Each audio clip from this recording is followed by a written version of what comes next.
የትኛውም መከራ በሕይወታችሁ ይድረስ ክርስቶስ ከእናንተ ጋር ካለ ምንም አትሆኑም። ውጫለው የለውም። ያስመልጣል አያስመልጥም? ያስመልጣል።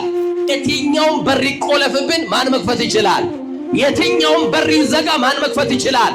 ክብር ለስሙ ይሁን። መክፈት የሚችል አባት ነው እግዚአብሔር። ወገኖቼ መከራ ሲደርስባችሁ ለብቻችሁ አትፍጨርጨሩ። ኑ ወደ ቤተ ክርስቲያን ኑ፣ ሰላም ለክ ይበሉልኝ፣ በቅዳሴ ላይ ስሜን አንሱልኝ፣ ይጠራልኝ።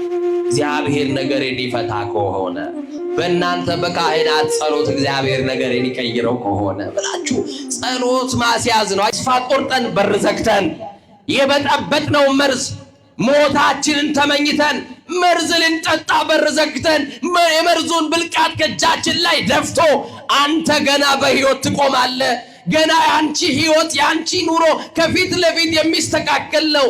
ይሄ ምዕራፍ ይዘጋና አዲስ ምዕራፍ ይከፈትልሻል